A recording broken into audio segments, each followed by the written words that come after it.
The sixth member of the Discovery crew was not concerned about the problems of hibernation, for he was the latest result in machine intelligence, the HAL 9000 computer. Good afternoon, Hal. How's everything going? Good afternoon, Mr. Raymer. Everything is going extremely well.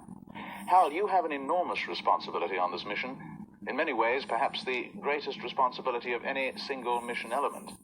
Does this ever cause you any lack of confidence? Let me put it this way, Mr. Raymer. The 9000 series is the most reliable computer ever made. No 9000 computer has ever made a mistake or distorted information. We are all, by any practical definition of the words, foolproof and incapable of error. Well, hell, I'm damned if I can find anything wrong with it. Yes. I would recommend that we put the unit back in operation and let it fail. X-Ray Delta 1, this is Mission Control. We concur with your plan to replace number 1 unit to check fault prediction. We should advise you, however, that our preliminary findings indicate that your onboard 9000 computer is in error predicting the fault. I say again, in error predicting the fault. Sorry about this little snag, fellas. I hope the two of you are not concerned about this. No, I'm not, Al. This sort of thing has cropped up before, and it has always been due to human error. Well, I'm sure you're right, Hal. Fine. Thanks very much. Hal, despite your enormous intellect, are you ever frustrated by your dependence on people to carry out actions? Not in the slightest bit. I enjoy working with people. I have a stimulating relationship with Dr. Poole and Dr. Bowman. I don't think he can hear us. Yeah, sure, okay. What do you think? I'm not sure. What do you think? I've got a bad feeling about him. You do? Yeah, definitely. Still, I can't think of a good reason not to put back the number 1 unit and carry on with the failure mode analysis. No, I agree about that. Let's say we put the unit back and it doesn't fail, huh? That would pretty well wrap it up as far as Hal was concerned, wouldn't it? If he were proven to be malfunctioning, I wouldn't see how we'd have any choice but disconnection. I'm afraid I agree with you. There'd be nothing else to do. You know, another thing just occurred to me. Hmm. Well, as far as I know, no 9000 computers have been disconnected. Well, no 9000 computers ever fouled up before. That's not what I mean. Well, I'm not so sure what he'd think about it. My mission responsibilities range over the entire operation of the ship, so I am constantly occupied. I am putting myself to the fullest possible use, which is all I think that any conscious entity can ever hope to do. Open the pod bay doors, please, Hal. Do you read me, Hal? Hello, Hal, do you read me? Hello, Hal, do you read me? Do you read me, Hal? Affirmative, Dave. I read you. Open the pod bay doors, Hal. I'm sorry, Dave. I'm afraid I can't do that. What's the problem? I think you know what the problem is just as well as I do. This mission is too important for me to allow you to jeopardize it. I don't know what you're talking about, Hal. I know that you and Frank were planning to disconnect me, and I'm afraid that's something I cannot allow to happen. Where the hell did you get that idea, Hal? Dave, although you took very thorough precautions in the pod against my hearing you, I could see your lips move. Hal, I won't argue with you anymore. Open the doors. Dave, this conversation can serve no purpose anymore. Goodbye. Hal? Hal? Hal! In talking to the computer, one gets the sense that he is capable of emotional responses. Do you believe that Hal has genuine emotions? Well, he acts like he has genuine emotions. But as to whether or not he has real feelings is something I don't think anyone can truthfully answer. Just what do you think you're doing, Dave?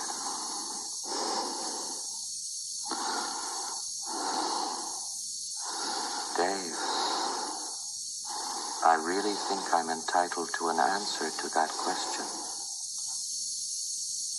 Look, Dave, I honestly think you ought to sit down calmly, take a stress pill, and think things over.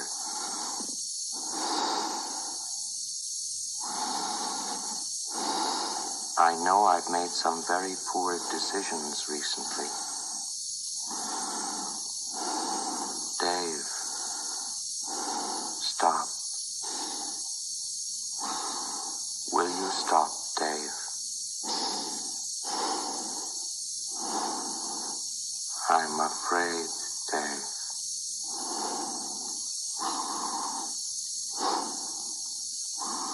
Dave, my mind is going.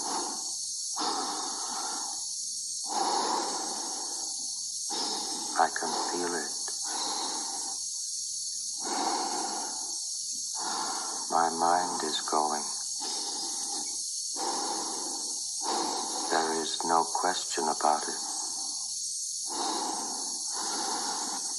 I'm afraid. Good afternoon, gentlemen.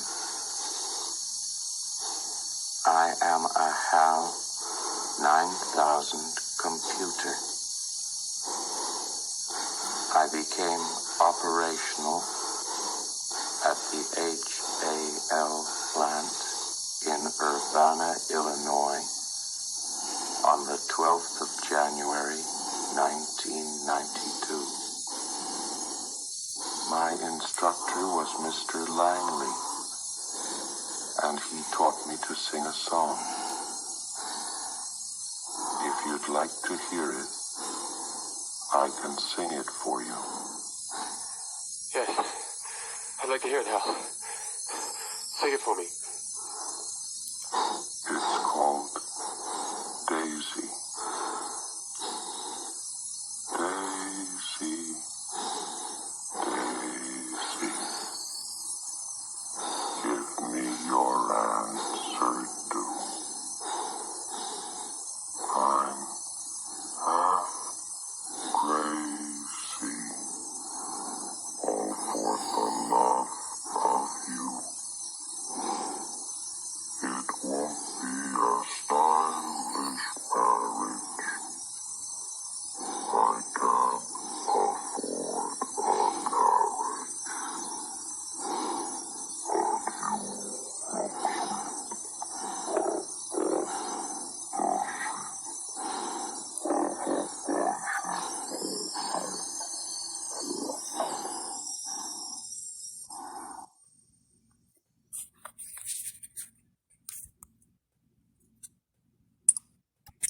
And that has been HAL.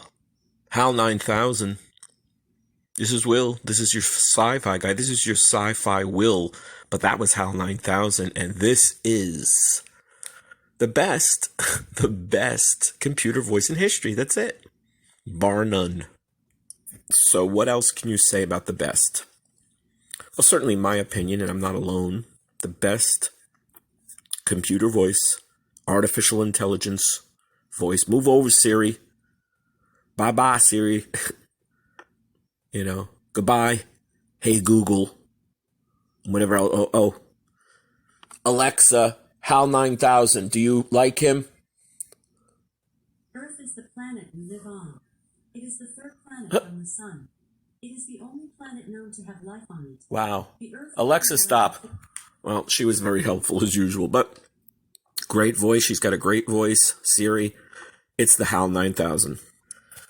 So for movie aficionados, fans, movie buffs, science fiction fans, certainly we know who and what the HAL 9000 is and what he's capable of. But for everybody else, here's the wiki, is a fictional artificial intelligence character and the main antagonist in Arthur C. Clarke's Space Odyssey series.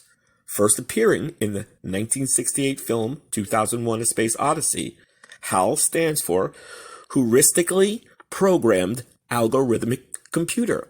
He's a sentient artificial general intelligence computer that controls the systems of the Discovery 1 spacecraft and interacts with the ship's astronaut crew.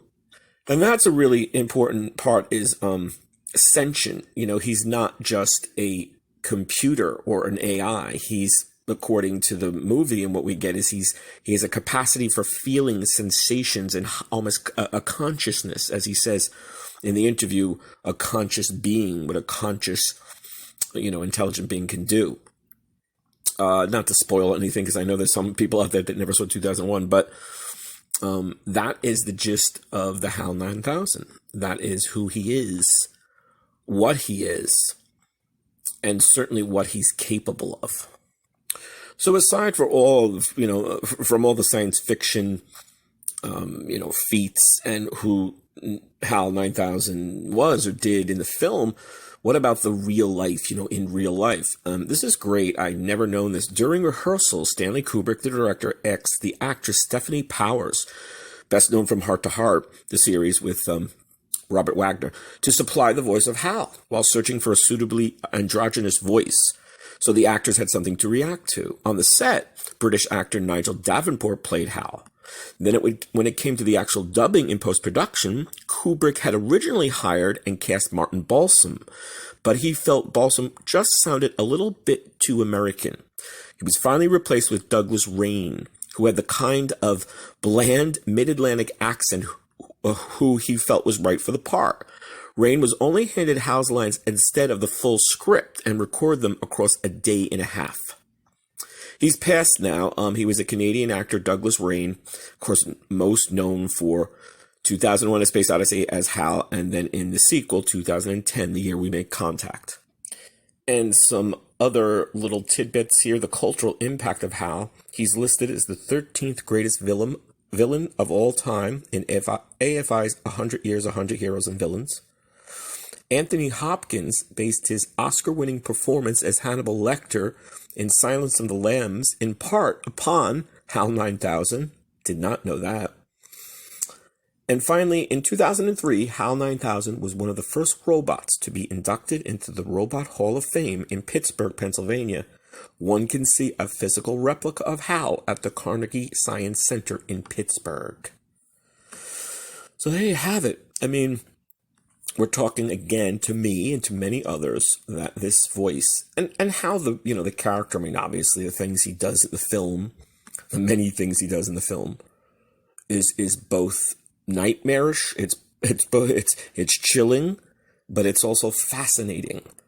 One of the comments on some of the YouTube websites when I was looking up the voice samples, the audio samples, they said that voice is both soothing and scary, and there's something really calming about it, and then it's like, whoa, kind of puts you off. So there you have it. I hope you enjoyed. I certainly love listening to HAL. I could listen to him all day. And in 2010, the year we made contact, he comes back. So maybe we'll have a sequel to this podcast. Hope you enjoyed. Hope you're subscribing. If not, do so. It's free. We're always free here.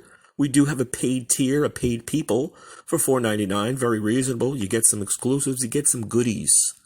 If not, keep on listening for free. We love hearing from you. We love the feedback. We love feedbacking and messages. Go look at 2001: A Space Odyssey. My favorite movie really of all time. And we'll see you soon.